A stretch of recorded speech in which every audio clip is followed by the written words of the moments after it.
So guys, ang lulutuin natin ngayon ay cannoli.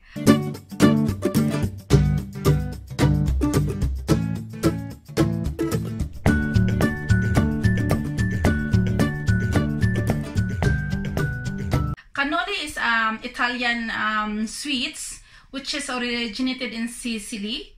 So cannoli means cannolo in Sicily. Means little tube. So this is a fried pastry dough. So guys, ito yung mga ingredients. Flour, some flour, sifted flour, sugar,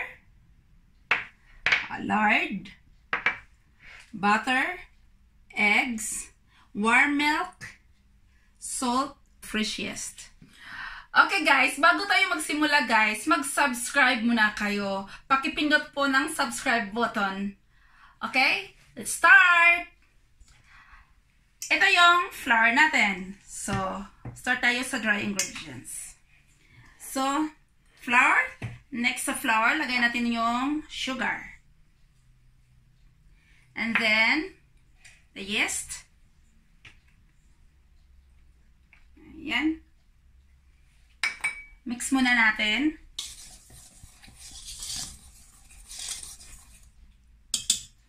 And then the salt. Mix ulit. Tas yung lard. Yan guys. Lard, tas butter. Mix all lang, mix all. Tas eggs. And then the warm milk. Ito na mixer tayo. Ito ang gagamitin natin guys para sa bread. Para sa dough. Ayan. Mahina lang muna, tas maya-maya lakasan natin ang konti.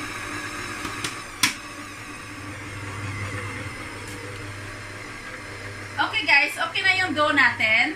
So off na natin yung mixer natin. Ayan. Ayan na yung dough natin guys. So i-dusting muna natin yung table bago natin ilagay dito. Ayan. So ayan. Okay guys, knead na natin.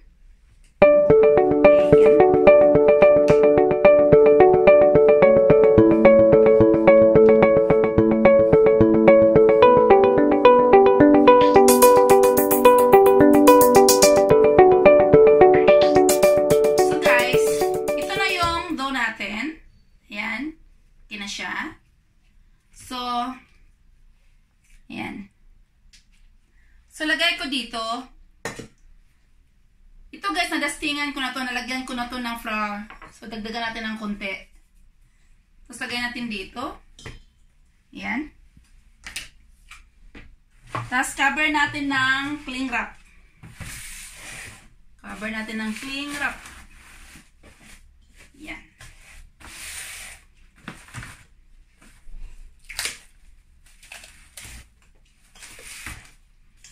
Ayan. Yusin lang natin.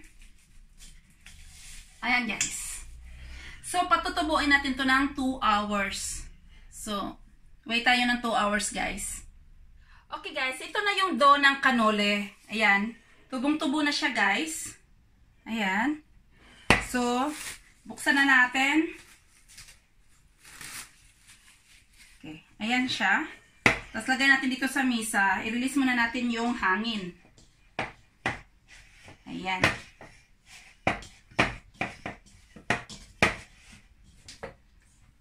So, ayan siya guys. Naka-release na yung hangin.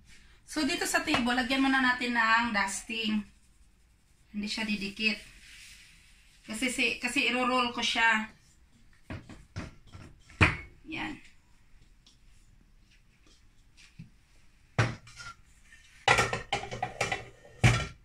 So, ito na siya guys. Yan, release natin yung hangin niya.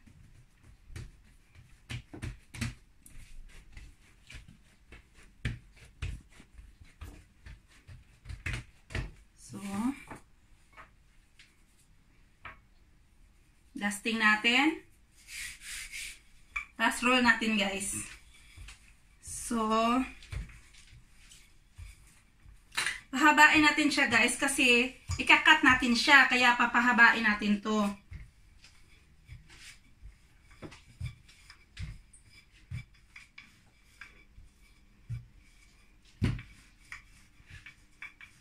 So guys, ito na siya ngayon.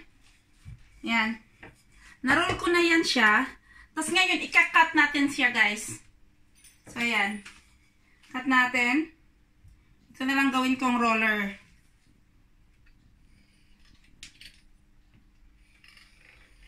Ayan. So, yan ang first.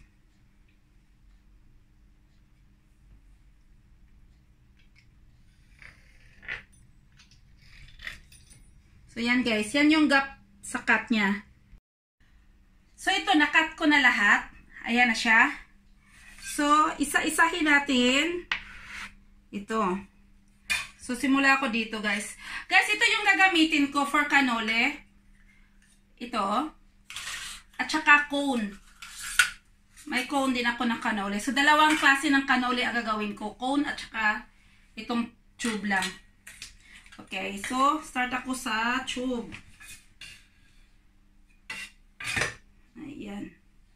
Ito siya. So, ang gawin natin, guys, ganyan lang. I-roll natin to dito. Ayan.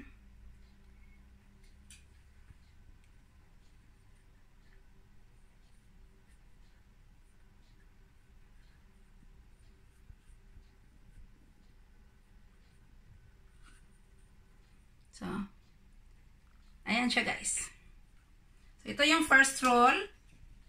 Lagay natin dito muna. Ayan. Tsaka mag-try din ako ng cone.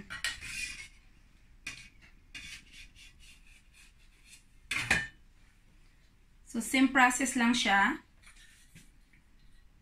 Itong sa cone.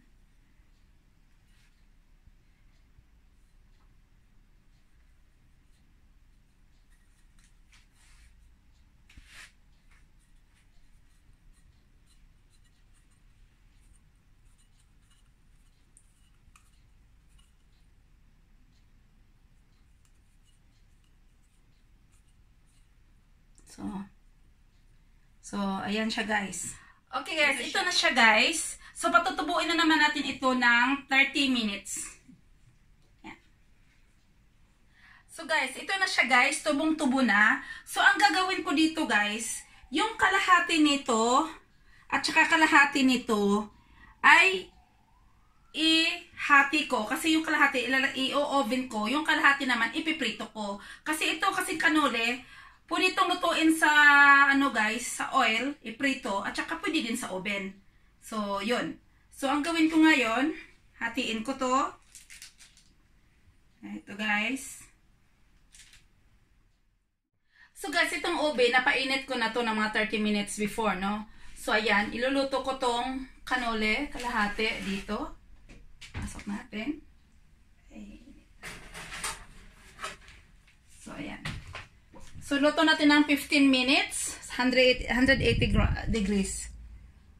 So, guys, itong cannoli, ito ay prito ko. So, start tayo. Ayan.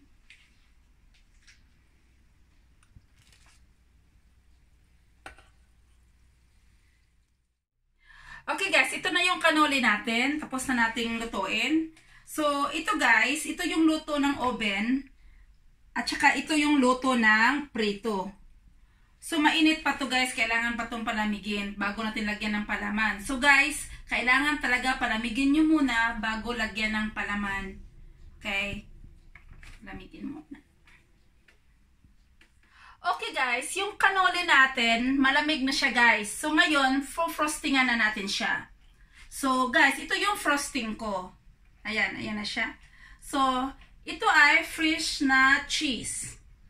So, mix ko ng ano to, whipping cream. I-discuss ko yan sa ano ko, sa description. So, ito naman ay pastry cream. So, yan guys, yung link niyan, ilagay ko rin sa description. So, may ano ako dito pang decorations. Iyan, balat ng orange. Tapos may cherries, candy, may chocolates, at saka icing sugar for dusting. Ayan. So, ngayon guys, ito na yung cannoli natin, no? So, kunin na natin yung steel. Ito yung prito ko at saka itong sa oven. So, ngayon, uunahan itong sa oven. Kunin natin yung steel. Ano na siya ka-simple, guys. Ayan. Ayan siya, guys. So, lagyan natin dito. Ayan. Okay, guys. Ito na siya. Nakunan ko na siya ng yung tube niya. Yung steel na ginamit. So, nakuha ko na. So, ngayon guys, lagyan na natin siya ng fillings sa ilalim. So, ito yung fillings, yung cream cheese ko, at saka itong cream pastry. So, itong cheese, uunahin ko. Ito ay piping bag guys ha. Nilagay ko na dito sa baso. Ayan. May ano na yan. May nozzle. Yan. Lagay ko ito dito.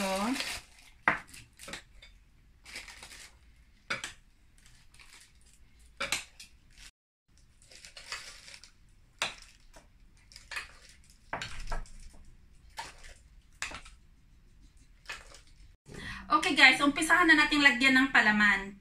So, magsisimula ako sa cream cheese. So, ito. Lagyan natin. Ayan. Pati dito sa likod.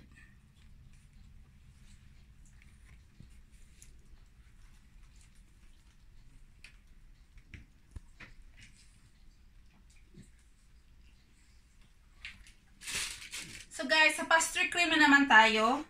So dito tayo guys. Ayan.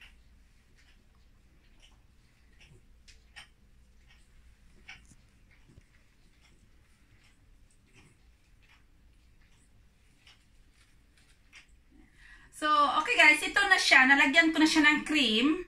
Ayan. Ayan. So, ang next step guys, ay i-decorate lang natin siya. So, dito sa yellow, ito siya. I-decorate lang natin ng orange. So, yan. Pwede lang ganyan guys. Ganyan lang. Basta't may decoration siya. Pampaganda. Ayan. Ito din.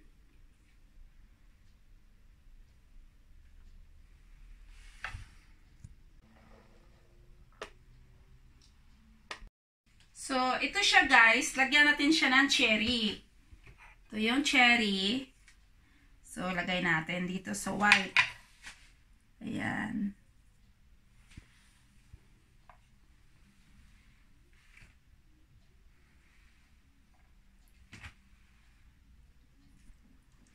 Ayan. Ito guys, chocolate naman ang ilagay natin dito. So, ganyan. Dust lang natin siya ng chocolate. Ayan. Nasa sa inyo naman yung decorations, diba? Yung pampaganda ng luto nyo, nasa sa inyo yan. So, ayan. Tsaka ito. So guys, tapos ko na na-decorate guys. So ngayon, ina-dusting lang natin ng icing sugar. So, ayan, itong icing sugar. Yan na lang natin. Ayan. Okay guys, tapos na yung cannoli brioche natin ngayon. So, ayan na siya. Ang ganda na niya guys. Ayan. So, yan siya guys.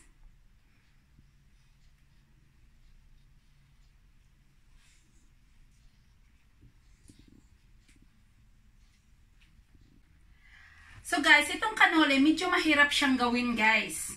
Pero napakasarap po niya at saka specialty po ito ng Italia. So, tikman natin. Lapa ko ng medyo maliit. Ito na lang. Yan guys, oh. So, tikman ko.